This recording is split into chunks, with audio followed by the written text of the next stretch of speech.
राधे राधे दोस्तों, आपके अपने YouTube चैनल ज्ञान गंगा उपाय में आपका स्वागत है। दोस्तों, आज हम बात करने वाले हैं भौम प्रदोष के बारे में कि भौम प्रदोष क्या है। तो दोस्तों, जो भी प्रदोष मंगलवार के दिन पड़ती है उस दिन पड़ने वाली प्रदोष को हम भौम प्रदोष कहते हैं। तो दोस्तों, आगे जानकारी देने से पहले मैं आपको बताना चाहूँगा कि अगर आप हमारे चैनल पर नए हैं तो चैनल को सब्सक्राइब, लाइक और शेयर करें और बेल आइकन को दबा लें ताकि हमारे आगे आने वाली वीडियो का नोटिफिकेशन आपको मिल सके। तो दोस्तों, जो प्रदोष मंगलवार के दिन पड़ता है उसे हम भौम प्रदोष कहते हैं। भौम प्रदोष व्रत में शिव जी के साथ हनुमान जी की भी पूजा की जाती है और प्रदोष व्रत करने से दोस्तों शिव जी की विशेष कृपा प्राप्त होती है।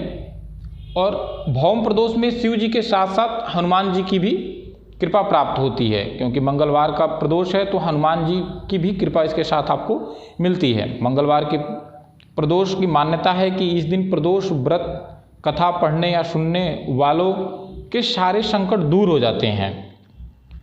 कहा जाता है कि प्रदोष व्रत करने वाले भक्तों को सुबह जल्दी ब्रह्म मुहूर्त में उठना चाहिए और स्नान करना चाहिए और साफ स्वच्छ वस्त्र जो है पहनना चाहिए। घर के मंदिर में दीप प्रज्वलित करके उसमें आपको जो है धूप बत्ती आदि जलाना चाहिए। बाद में आपको शंकर भगवान का गंगा जल से अभिषेक करें और पुष्प अर्पित करें। हो सके तो बेलपत्र और शमी पत्र भी आप जो है भोले बाबा को अर्पित करें।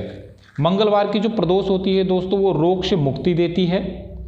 भौम प्रदोष के दिन भोलेनाथ के साथ साथ माता पार्वती और भगवान गणेश की भी पूजा करें। इस दिन भगवान हनुमान को घी की 9 बाती वाली दीपक जलाने से हर तरह के कर्ज से मुक्ति मिलती है। स्कंद पुराण के अनुसार जो भक्त प्रदोष व्रत के दिन शिव पूजा के बाद एकाग्र होकर प्रदोष व्रत कथा सुनता या पढ़ता है उसे 100 जन्मों तक कभी दरिद्रता नहीं आती। दोस्तों, आपको प्रदोष के दिन भोजन नहीं करना चाहिए। अगर आप व्रत हैं तो फलाहार कर सकते हैं, लेकिन नमक का इसमें जो है प्रयोग नहीं करना है, क्योंकि नमक का प्रयोग वर्जित है। दोस्तों देखो, जीवन में अगर बन सके तो कम से कम 11 प्रदोष या 26 प्रदोष करना चाहिए, उसके बाद ही इसका उद्यापन करना चाहिए। उद्यापन की विधि मैंने आपको पिछले वीडियो में बता चुका हूँ। जीवन में एक बार तो प्रदोष करना ही चाहिए दोस्तों।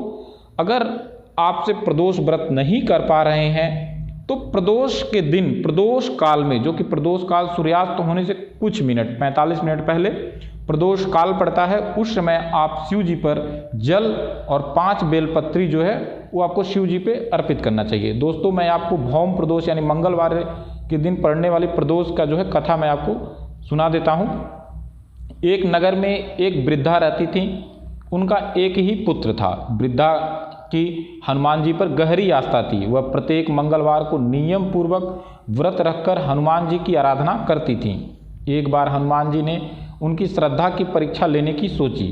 हनुमान जी जो है वो साधु का वेश धारण कर वृद्धा के घर गए और पुकारने लगे, है कोई हनुमान भक्त जो हमारी इच्छा पूर्ण करे। पुकार सुनकर वृद्धा बाहर आई और बोली, आज्ञा महाराज। हनुमान जी जो कि वेशधारू साधु थे बोले, मैं भूखा हूँ, भोजन करूँगा, तू थोड़ा जमीन लीप दे। वृद्धा दुविधा में पड़ गई। अंततः हाथ जोड़कर बोली, महाराज, लीपने और मिट्टी खोदने के अतिरिक्त आप कोई दूसरी आज्ञा दें, मैं अवश्य पूर्ण करूँगी। साधु ने 3 बार प्रतिज्ञा कराने के बाद कहा, तू अपने बेटे को बुला, मैं उसकी पीठ पर आग लगाकर भोजन बनाऊंगा। यह सुनकर वृद्धा घबरा गई, परंतु वह प्रतिज्ञाबद्ध थी। उसने अपने पुत्र को बुलाकर साधु के सुपुर्द कर दिया। वेशधारी साधु हनुमान जी ने वृद्धा के हाथों से ही उसके पुत्र को पेट केवल लिटाया और उसकी पीठ पर आग जलवाई। आग जलाकर दुखी मन से वृद्धा अपने घर में जो है चली गई, घर के अंदर चली गई। इधर भोजन बनाकर साधु ने वृद्धा को बुलाकर कहा, तुम अपने पुत्र को पुकारो ताकि वह भी आकर जो है भोग लगा ले। इस पर वृद्धा बोली, उसका नाम लेकर मुझे और कष्ट न पहुंचाओ। लेकिन जब साधु महाराज नहीं माने तो वृद्धा ने अपने पुत्र को आवाज़ लगाई। अपने पुत्र को जीवित देख वृद्धा को बहुत आश्चर्य हुआ और वह साधु के चरणों में गिर पड़ी।